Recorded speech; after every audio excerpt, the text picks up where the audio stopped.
Yo le agradezco mucho al doctor Joaquín Robles Linares Negrete, él es historiador, que estemos en comunicación esta mañana. Doctor, ¿cómo está? Buenos días. Buenos días, Soledad, un gusto estar contigo esta mañana y además ante tu vastísimo auditorio, Soledad. Muchas gracias, doctor. Bueno, pues la efeméride obliga. El halconazo del 10 de junio, el jueves de Corpus. Pónganos en contexto, ¿qué estaba pasando aquel año, doctor, hace 53 años, en 1971 en México? Y de alguna manera, ¿eran todavía los ecos del 68?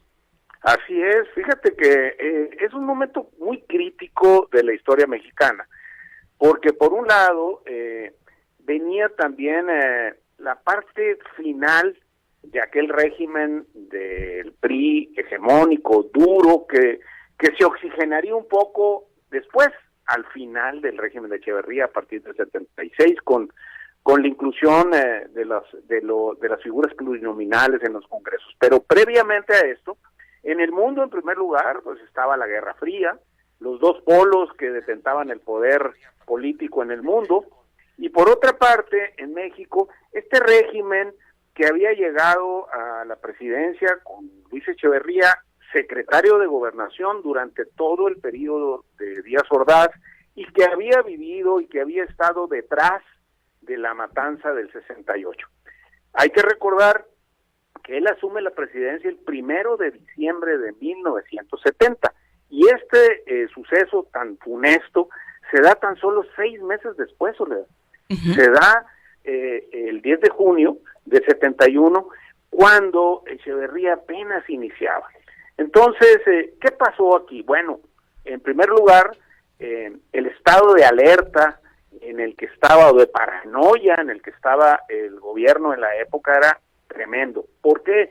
Pues la sucesión presidencial había sido muy complicada, la figura de Díaz Ordaz todavía flotaba en el ambiente, el ejército tenía un protagonismo especial en la época, y además Echeverría, que era un personaje con características en ocasiones siniestras. Uh-huh. Por un lado, estaba su gabinete, que había conformado con políticos tradicionales como Alfonso Martínez Domínguez, pero también militares que dependían de él, como el jefe de la policía de la Ciudad de México, era el general Flores Curiel, y a la par la Secretaría de Gobernación y otros grupos y otras entidades del gobierno habían formado grupos paramilitares para contrarrestar aquellos destellos de insurgencia que se daban en las ciudades, particularmente urbanas. Una tarde, un día de hoy, del 10 de junio, los estudiantes, que obviamente pues estaban en estado también de alta tensión por lo que había sucedido, y las universidades eran el reservorio de aquellas inconformidades que se daban a lo largo y ancho del país, habían decidido hacer una marcha por 2 razones. Una, buscando la democratización de la educación en México, y aunado a esto, pues evidentemente el manejo de los presupuestos, en fin, la discusión de la vida democrática en México y otros argumentos. Pero también en el contexto nacional se había conjurado la huelga de la Universidad de Nuevo León, que había puesto en jaque, después del 68, aquel gobierno federal. Los muchachos deciden hacer una marcha pacífica, iniciaría a las 5 de la tarde, desde el casco de Santo Tomás, rumbo al Zócalo de la Ciudad de México. Al ir avanzando esta marcha, como a los 10 o 15 minutos, aquellos grupos de granaderos que eran famosos del departamento del Distrito Federal hicieron su aparición y empezaron a contener aquella marcha con gases lacrimógenos o amagos, en el cual pues intentaron disgregarlos. Después, detrás de ellos apareció un grupo que no había tenido, pues no lo habían detectado, se sabía que existían, pero no había hecho su aparición o su debut, para decirlo así, que no se tome a broma, al contrario, uh-huh. Es algo muy trágico, ¿no? Este grupo, conformado de cientos de personas, todas con unos palos que les llaman kendos, unas varas de bambú con el que golpeaban, con toletes, también con chacos y muchos con armas automáticas. Y entonces empezaron a golpear indiscriminadamente a aquella masa de estudiantes que intentaba avanzar. La respuesta pues fue muy violenta. De inmediato los estudiantes empezaron a defenderse. Sin embargo, el entrenamiento de aquellos grupos, las armas y además el apoyo de los granaderos hizo que empezaran a diezmar a los estudiantes. La golpiza fue feroz. Sí. Asesinan a un grupo muy importante. Hay muchas divergencias en los números, pero unos hablan de 122 personas, otros más. El caso es que sí hubo, además de muchos heridos y lastimados, hubo también, desgraciadamente, muchos asesinados por este cuerpo paramilitar que apareció de pronto. Esto tuvo una diferencia a lo que fue el 68. Aquí en este caso, Soledad, sí, había mucha prensa.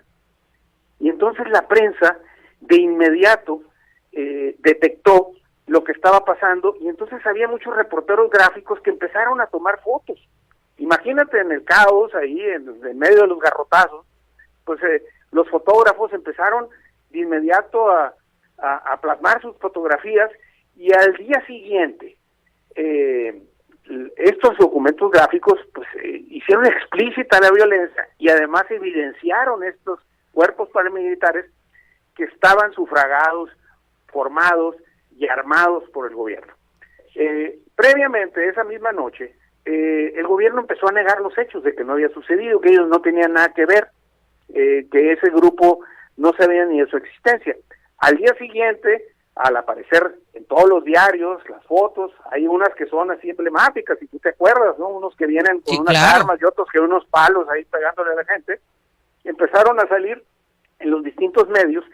Esto hizo, en primer lugar, que el presidente se enfureciera con el que después se vengaría, que era el diario Excelsior, pero además otros empezaron a circular las fotografías, y Echeverría empezó por intentar detener esto, y lo primero que hizo, que es una maniobra que se dice que también tenía o contenía algo de la perversidad de la que era capaz el presidente Echeverría, pidió la renuncia de Alfonso Martínez Domínguez, que era el jefe del Departamento del Distrito Federal, que además, acuérdense que era de Nuevo León y acababa de pasar el conflicto en la Universidad de Nuevo León, y del general Flores Curiel, que era el jefe de la policía. Renunciaron, pero no nomás renunciaron, los defenestraron, ¿no? Porque los hicieron culpables de todo. Entonces, esto provocó que se simbrara al interior del gobierno y que se cerrara también, y que esos grupos paramilitares los empezaran a esconder las distintas instancias que los proveían, tanto de sueldo como de personal, como de armamento. Uh-huh. Esto hizo que al interior del gabinete empezara a haber temores, y provocó un miedo al presidente Echeverría, porque pues decía, en vez de defender a aquellos que salieron a defenderlo, pues los corrió, los evidenció y les echó la culpa de todo. Sí. Esa misma noche, en Palacio Nacional, el ejército acordonó Palacio Nacional, y esto para dar una idea del temor o de la situación de histeria que prevalecía en aquel gobierno, aún con la fuerza que tenía aquel gobierno. El resumen fue funesto para la vida política mexicana. ¿Por qué? Porque, en primer lugar, el gobierno endureció sus posturas, la posibilidad de una apertura democrática se perdió, realmente se prolonga hasta el año del 76, y algo también lamentable, al ver estos muchachos o esta gente que tenía una conciencia política muy marcada, al ver que esas opciones se cerraban, optaron por la guerrilla urbana, Soledad. ¿Sí? Y este hecho provocó que durante muchos años viviéramos en México una guerra soterrada, una guerrilla urbana que nos costó mucho en vidas, pero también nos costó mucho introducirla o meterla en los cauces democráticos. Y esto fue precisamente por la tosudez y la torpeza de aquellos gobernantes que no se abrieron a los movimientos democráticos en un régimen que prácticamente a partir del 68 estaba agotado. Entonces, esto sucedió aquel 10 de junio del 71, Y quiero recordar también a un sonorense que murió en esos eventos. No sé si tú te acuerdes de Leonel Argüelles Méndez. ¿Cómo no? Que fue presidente municipal de Chojón. Su hermano muere esa tarde de 71 precisamente como víctima de los halcones. Entonces, ahí hay un sonorense también que murió y un testimonio de esta familia, pues que vivieron perfectamente en los momentos de represión del gobierno de Echeverría. Doctor, le agradezco muchísimo que me haya tomado la llamada. No me atreví a interrumpir el estructurado relato que nos hizo precisamente para que lo tuviéramos así completito. Le agradezco mucho y espero pronto volver a tener la oportunidad de conversar con usted aquí. No, hombre, Soledad, el agradecido soy yo y sabes que estamos a tus órdenes y por favor saluda mucho a todos tus compañeros y aquí estamos para lo que se ofrezca. Muchas gracias. El doctor Joaquín Robles Linares Negrete es historiador.